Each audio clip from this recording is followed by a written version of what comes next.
ଳଲହଡ ଡାକ୍ତରଖାନାରେ ଅଭାବନୀୟ ଘଟଣା।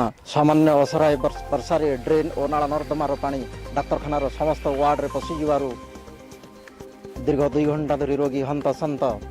ରାଜ୍ୟ ସରକାର ସ୍ୱାସ୍ଥ୍ୟ ଓ ଜନକଲ୍ୟାଣ ପାଇଁ କୋଟି କୋଟି ଟଙ୍କା ଖର୍ଚ୍ଚ କରୁଥିବା ବେଳେ ଳଲହଡ ଭଳି ଏକ ଗରିବ ଆଦିବାସୀ ଅଧ୍ୟୁଷିତ ଅଞ୍ଚଳରେ ଶ୍ରେଷ୍ଠ ପ୍ରଶାସନିକ ଅଧିକାରୀ ହୁଅନ୍ତୁ ଅଥବା ଏ ଅଞ୍ଚଳର ଜନପ୍ରତିନିଧି ହୁଅନ୍ତୁ, ଳଲହଡ ବ୍ଲକକୁ ରାଜ୍ୟ ସରକାର ସର୍ବଶ୍ରେଷ୍ଠ ବ୍ଲକରେ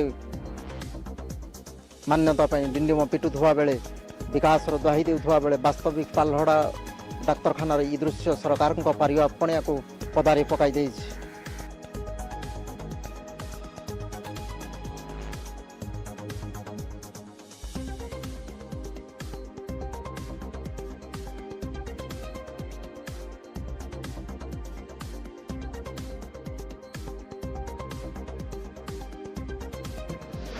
ମୁଁ ଆଜ୍ଞା 7-8 ଦିନ ହେଲା ମେଡ଼ିକାଲରେ ଳଲହଡ ମେଡ଼ିକାଲରେ ଆଡ଼ମିସନ୍ ହେଇଛି। ଗୋଡ଼ କଟି ଯାଇଛି। ସେ ବର୍ତ୍ତମାନ ଆଜି ଦିନ 2ଟା ବେଳେ ମାନେ ସାମାନ୍ୟ ଅସରାଏ ବର୍ଷାରେ ମେଡ଼ିକାଲରେ ଟୋଟାଲ ମାନେ ନର୍ଦ୍ଦମା ପାଣି ଆସିକରି ରୁମ୍ ଭିତରେ କେବିନ୍ ଭିତରେ ସବୁ ଆଜ୍ଞା ପଶିଯାଇଛି। ମାନେ ବଡ଼ କଷ୍ଟରେ ଆମେ ବର୍ତ୍ତମାନ ଚଳୁଛୁ। ଆଉ ସେ କେବିନ୍ ଭିତରୁ ବି ଆଜ୍ଞା ରୁମ୍ ଭିତରୁ ବି ମାନେ ଷ୍ଟ୍ରେଚର ଥିଲା। ଳଲହଡରେ ଆମର ବର୍ଷା ହେବା ଫଳରେ ଆଜି ମୋ ମାଆକୁ ଆଣିକି ମୁଁ ଆଡ଼ମିଟ୍ କରିଛି। ଳଲହଡରେ ବର୍ଷା ହେବା ଫଳରେ ମେଡ଼ିକାଲ ଭିତରେ ପାଣି ନର୍ଦ୍ଦମା ପାଣି ସବୁ ଢୁକି ଯାଇଛି।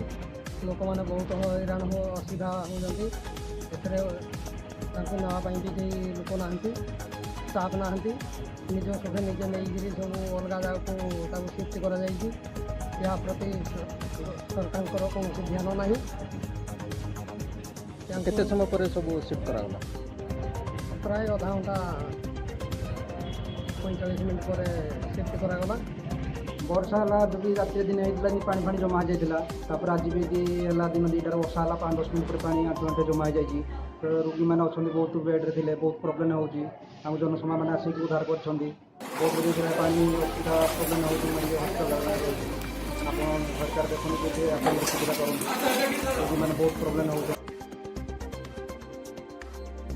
ତେବେ ଳଲହଡ ଡାକ୍ତରଖାନାରେ ଅସରାଏ ବର୍ଷାରେ ଆଣ୍ଠୁଏ ପାଣିରେ ରୋଗୀ ହନ୍ତସନ୍ତ ହେଉଥିବାର ଦୃଶ୍ୟକୁ ରାଜ୍ୟ ସରକାର ତଥା ଏ ଅଞ୍ଚଳର ପ୍ରଶାସନିକ ଅଧିକାରୀ ଓ ଜନପ୍ରତିନିଧିକୁ ଏ ଦୃଶ୍ୟକୁ ଦେଖିଲା ପରେ କି ପଦକ୍ଷେପ ନେଉଛନ୍ତି ଦେଖିବାକୁ ବାକି ଅଛି।